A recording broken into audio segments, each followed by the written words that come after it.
of work culture than I do today. Yeah, sure. But usually it's the other way around. Usually my shit is tougher or more like all over the place. Erratic. Yeah, more erratic. Yeah.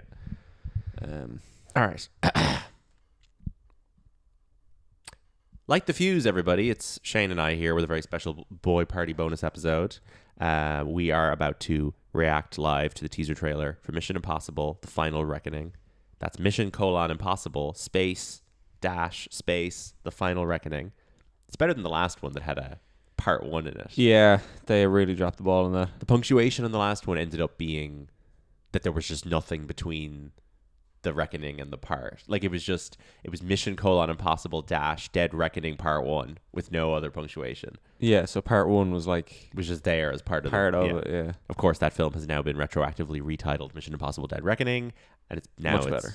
Sequel is Mission Impossible: The Final Reckoning. I think it works. You not so much. You think it's too sweaty an attempt to cover up? I think it's a bit. It's as if you're going to go and try and recover the last and build some continuity, it's the best you're going to get. Yes. I think and they it's have fine. to try. It's they have to try and I've recover. calmed down on it. I thought it was like incredibly sweaty at first. I think But it's fine. trying to pretend that title fuck up didn't happen is just going to piss people off. I think that the average person who's not on movie Twitter will be less irritated about the Dead Reckoning Part 1 thing with the new movie having the word reckoning in it. Would this be better if it was called Mission Impossible: Final Reckoning? Yes, probably. Not the final, the right? final is unnecessary. Yeah, you're right. I think it's just a kind of annoying because Dead Reckoning is like a reference to a classic film noir, and it's also to do with the submarine, and it's also a thematic thing. Final Reckoning is literally like a very one-dimensional title that just means like Ethan's last mission. Last stand. Yeah, it doesn't really have anything else. Anyway, we'll jump into the trailer. This movie's coming out next May. It's directed by Christopher McQuarrie. Mission in May is going to be weird.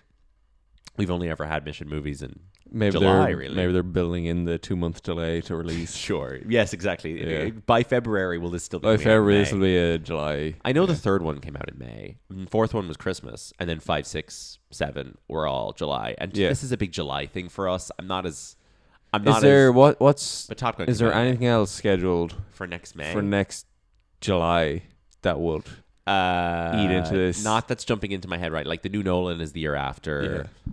So nothing jumping to mind right now. I'm sure there's Is there something that I'm Marvel forgetting. stuff coming out? Yeah, like Superman's coming out in June. Superman, yeah. Maybe that's July. Anyway, Okay. let's get this trailer started. So we start off with a couple of establishing shots of completely different locations. So we've got a sort of an Arctic icy thing. We've got underwater submarine stuff. And then we've got these fucking sick little colorful red and yellow planes. Little acrobatic planes. Just the coolest shit. Now, we've Yeah. known for years that these were going to be in this movie because These have been shot for years. this was shot years ago, but also was still shooting a few weeks ago. So they went back and did more. But Cruise did a little message for CinemaCon a few years ago where he was hanging on to one of these planes. We've got there's also like a helicarrier, military helicarrier out in the ocean that there seems to be a good bit of action taking place on. I'm very like hit or miss with those. I think the one in Lost is great, and the one in World War Z is like a real drag on the narrative. Probably one of these things where they shot a lot of exposition, Yes. just characters talking on it, Yes. and like No, if they land yeah. on a helicarrier and fucking Henry Czerny walks out and starts delivering exposition, like I'll be happy. It's the same as the Baldwin scenes on the runway in Fallout. Then there's a lot of snowy stuff anyway. So then we see Ethan kneeling in front of a bunch of like SUVs. I think that's Ethan. Our lives are not defined by any one action. Now, who's the voice here? I actually don't know. Ving who it is. Rhames, isn't it? I think it might be, yeah. Then we've got Ethan running one way across It's Kamala Harris. London Bridge. Is that London Bridge or Tower Bridge? London Bridge. The one with the Big Ben on it. No, it's neither. It's just a bridge with Big Ben. Westminster Bridge. Westminster Bridge. Ethan is obsessed with running across bridges in the middle of London. And you know what? It It always looks good. always looks sick. They're so in tune with what we love. They're just feeding us Like, this sickos has a what bit we of the greatest want. hits to it. Yeah, which this is is- uncreative but satisfying, you know? Yeah. He runs one way and then he runs back the other way later. We've got a very cool shot of him out in Africa with the helicopters like flying up behind That's him. actually just a shot of American Made. Yeah, exactly. Somebody's got a file on him. It's Angela Bassett. She's back. I don't know what we're looking at there. So, I think that was the guy in like the VR suit. Oh yeah. That was okay, like we've got him floating Sam underwater Robinson. there. That's a dream sequence for sure. Brilliant shot of him running through the sort of the safari location. Yeah, Now, yeah. the one movie this stuff does remind me a little bit of is Avengers Infinity War, which I don't Okay. think you've ever seen. The No. third act of Avengers Infinity War takes place in Africa. Right. Because all the Avengers go to Wakanda, where the Black Panther movies are set. Okay. And there's a big fight scene out Yeah. in the middle of a field, basically, with this kind of African sort of brown landscape. That movie was shot in front of a green screen, so Yeah. it looks shit. These colors are reminding me of it a little bit, but this was obviously very much shot on location, so it obviously looks. I kind of got a lot of No Time to Die from this trailer. Yeah. I think it was just the snow. snow, The the water, the kind of the way the action seemed to be shot Yes. was similar in that, like, it seemed somewhat not super grounded in reality. Like Yeah. in No Time to Die, they have the whole glider stuff. You know what and this trailer doesn't acknowledge at all, visually or otherwise? The Entity, which is the villain of the movie, is not. There's not a single shot in this that I noticed with the Entity There is. graphics. Oh, I didn't see them. Like the there's trailer for- shots of the submarine where the entity is like stored. Okay. Like the entity is famously key is the stored. server is in Yes, the submarine. But I and think they the go to rabbit's submarine. foot from the third movie is in this trailer too. Yeah. People on Twitter are seemingly The excited. rabbit's You foot. see, anyway, we'll keep going. So he's running through this African thing. So He's- Seymour Hoffman's gonna show up. Yeah, exactly. He's running down this alleyway. It'd be crazy if Seymour Hoffman's family had to sign off on bringing him back using CGI, and it was for the final Mission This Impossible brought in movie. Cooper. Get and it was Cooper like, to play it, yeah. exactly. Do a flashback and get Cooper to play. Ethan, I'm going the to kill younger your version. wife. Yeah.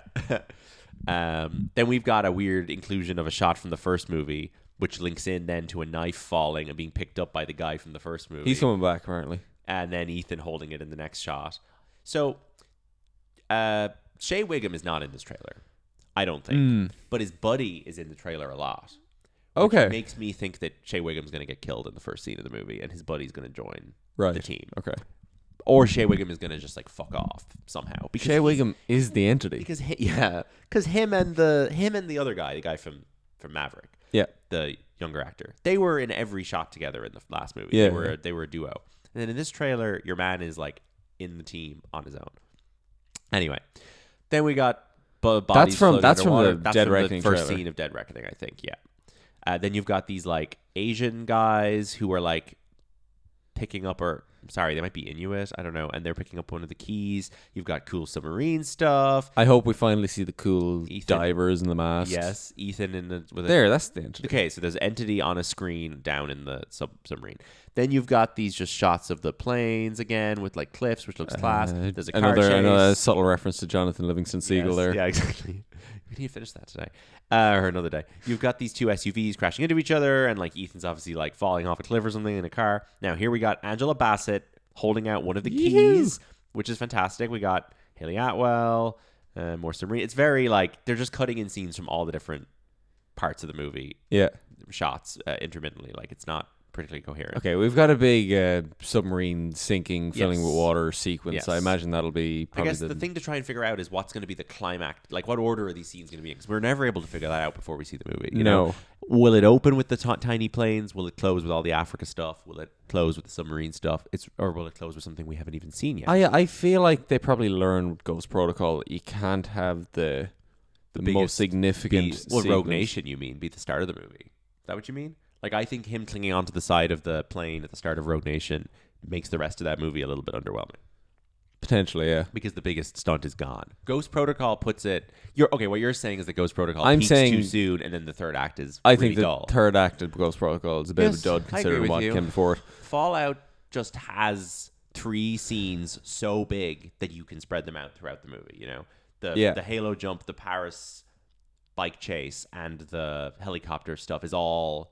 But again, like A-level, I can see why you would order the helicopter stuff at the end as the most significant. Yes. Like it is the most dramatic. It is Well, the then most in this extreme. movie, I would say the tiny plane stuff. Probably I think class. it surely has to be. Yeah. I don't. It just seems the stuff that's least. I love how we're 45 seconds into the trailer and the Paramount logo only comes up now. It's great. no Imagine Dragons, but So Pom Clementiev's character, whose name what's her name? Paris or France or her name is like a city, right? oh, Is her name? I I actually think have her no name is idea. Paris or something. Anyway, she's in the team, and then I'm sorry, I don't know this actor's name, but Shea Wiggum's buddy is on the team as well. We've got our buddy Issa Morales back. Haley Atwell's hanging out there. Ving Rhames looking, alive, just about. Here we've got a great shot of Air Force One with Angela Bassett descending the steps. Now, Ugh. putting this trailer out 6 days after a black woman lost the U.S. presidential election. It's a little bit provocative to have this in here in a good way.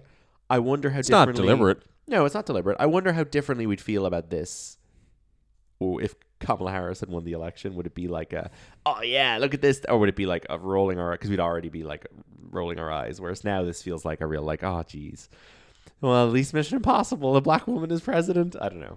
It's not that I deep. think it's not that deep. I think it's very fitting that we've replaced Alec Baldwin with Angela Bassett. Yeah, exactly. Sure, because he's literally the fucking Trump yeah, actor. exactly, Like, it does feel, exactly.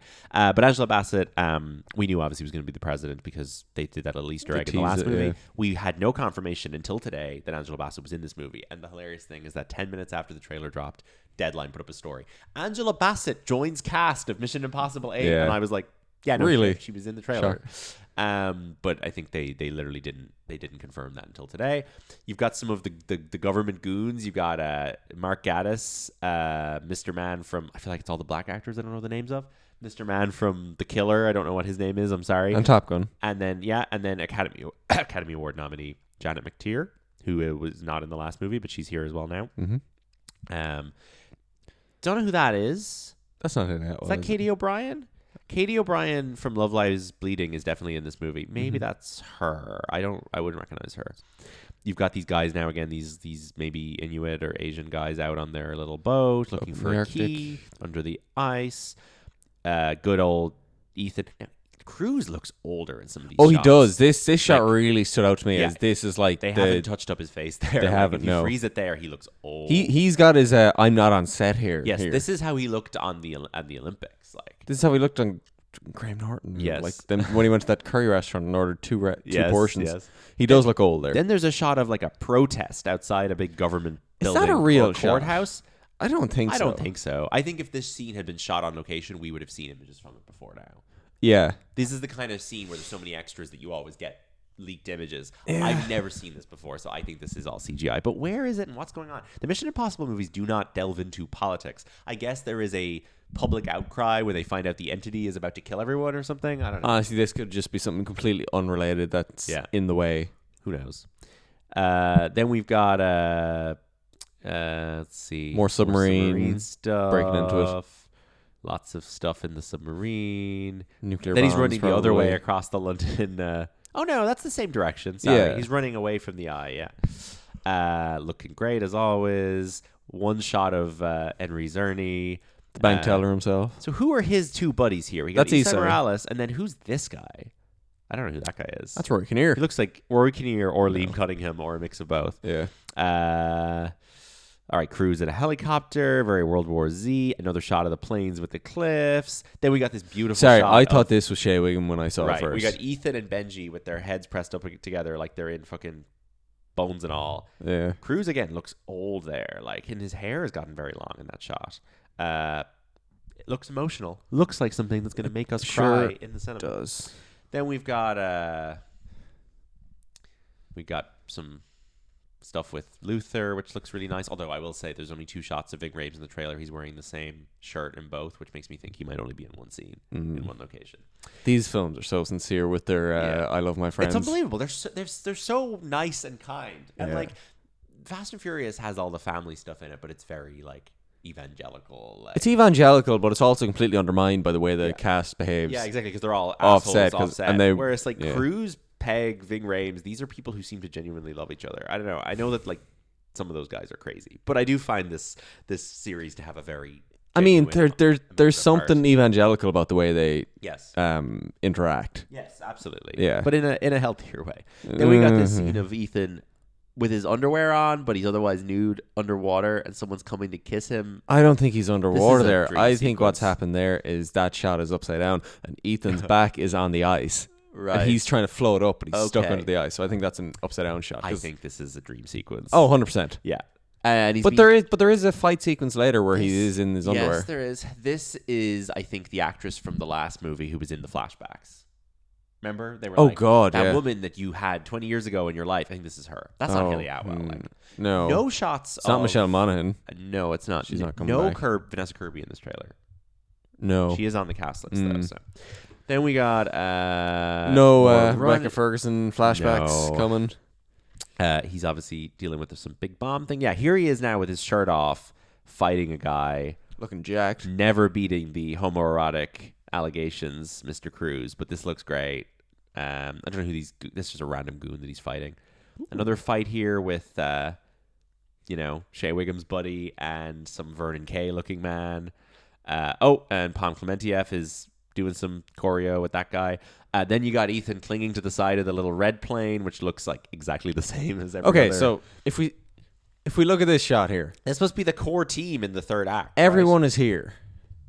No, Luther's not there. Sorry, not everyone is here, but I'm saying there's a collection here of everyone. Which does that suggest this is the beginning before they get disbanded, or is it the end when they're back together? I think if Shea Wiggum's buddy is on the team and he's not with Shea Wiggum, there have been plot developments up to that point to get him into that position. Yes, which makes me think this is in the second half of the movie. Yeah, Shea Wiggum's out of the picture here, and Luther's not doing stuff on the ground with them. I don't know why the movie would bench Luther for a younger black actor. That seems like a weird thing to do unless Ving Rhames literally can't walk. Yeah, but he was walking around in The Instigators. Yeah. I think I'm so broken by lazy and cheap studios. Yes, having the nice bright stuff at the beginning and then it just getting descending into absolute slop towards the end. That it would be bright. I can't process that they would have a big bright ending scene. But the Fallout third act is all daylight. It is. It is. The dark stuff is at the start of Fallout. Anyway, interesting combo of characters. You see, same shirt, same location. Three Luther shots in this. Yeah, it's almost like a hospital gown or something. He's unshaven. But there's weird churchy carvings on the background. Does he do something at the end of Dead Reckoning where he's like, I have to go? Yeah, he does. He's like, I'm going to go investigate the entity on my own. Yeah. Goodbye, don't contact me. Yeah, don't leave me alone. Going on do not disturb mode. Yeah. Then we've got then we got this That's the rabbit's foot. Very cool shot. Is that the rabbit's foot? Yes. Well, everyone, all the MI3 heads are saying it is. Yeah. The great shot. I love the color there of Ethan. Again, Cruz looks like 8 years younger there than he does. He does. This movie is going to span. Is this meant to be a flashback? God, I hope so. Is this maybe because he actually looks like Mission 3 hair there. Yeah. That might be a fake flashback. Because I think isn't the whole thing in the scene in Mission 3 where they don't show him like jumping out the window? They just show him falling from the outside. They might show the inside of that building. Mission 3 as you are. All I know is that if that's supposed to be the same time period Tom Cruise as we're seeing in the other shots, they're having a laugh. Okay. Then we got Haley Atwell out in the snow. So there's obviously like an Arctic submarine set piece. Just like Fast and Furious. Just like Fast and Furious is gonna be, has done, and also is doing more because they had Arctic stuff in the post-credit scene of the last movie. There's like, I don't know, stuff in like caves or something. Just Arctic caves. And then I think that's the end of the trailer. And then we have this great shot of Cruise. This is the first time Cruise talks. This is literally just like if Cruise was doing a PSA video of like, I need you to turn your motion smoothing off. Yeah. I need you to trust me one last time. Which is very powerful, obviously. It got me. But it looks like he's talking to the viewers. Yeah. People are theorizing that all the peripheral IMF agents from the previous movies are going to be in this scene. Yeah. Crudup. Maybe. Reese Myers, Maggie Q, I don't know, Emilio Estevez. Does he get killed in the first movie? Yeah. He does. He gets crushed by a lift. Who's still at Paula Patton? Renner. Carrie Elwell's gone. He dies. He's dead. Who else are like guys on the team who aren't around anymore? Jack Holloway dies. Yeah. The two guys from the fourth movie, and then that's kind of it. But I guess then all of our newer team. I don't need that kind of shit in Mission Impossible. No. That's, as people are saying on Twitter, glup shitto nonsense. Like, I don't need it. Is. I think one of the best things about this is that it continues to reinvent the characters they have, and like you get new interesting character actors every time. I do not need Jonathan Rhys Myers showing up on I don't set either. For a day. It will do nothing for me. This franchise has had such success in reinventing itself, getting you to like new characters. Yeah, and also the movies get better as they go along. They do. And like it peaked with the sixth movie, so I don't need the third and fourth movies being or the first two being glorified in this. I don't either. We're wrapping up now in a sec. It did occur to me earlier on. If this movie is the last movie and the series ends with 8 movies, then the closest franchise you can kind of comp it to is the Harry Potters. Kind of an interesting one to draw parallels with, where you're like, second one is garbage, no one likes it. The third movies are kind of like the ones where the directors kind of like fuck around the most to, I guess, curious results. Fourth one, steady hand, very functional. super Ups the rewatchable, stakes a bit. functional Like, movie. yeah. Fifth movie, a guy comes in who has like no reputation as a director and Yeah. suddenly like figures out the basics. Takes him one movie to get going. Sixth one is like, okay, I don't think the sixth Harry Potter is the best movie, but like the sixth one is very. The sixth Harry Potter movie really works. Like everything about it works for me in a certain way. Big good action. Yeah. Seventh one, first part of a two-parter, kind of gets things set up. Not amazing, but quite good. And then the last one kind of stinks. So let's hope this isn't too similar. Oh boy. Thanks for tuning in.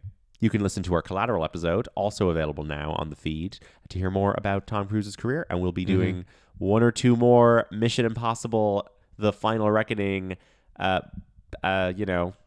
bullshit episodes between now and next May. When the movie might will as be well, released. because It's this is our show. We can do what we want. can do what we want, and this is our most anticipated movie of ever. So we need you to trust us. the two movies next year. Several more times. I'm most excited for this. Yeah. And this and the Renate Reinsve Joachim Trier movie where she plays Stellan Skarsgård's daughter.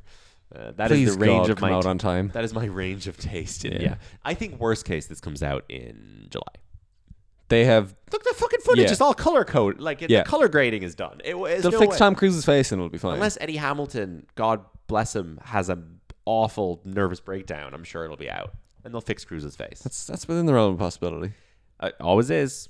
All right. Thanks for tuning in. Bye-bye. All right.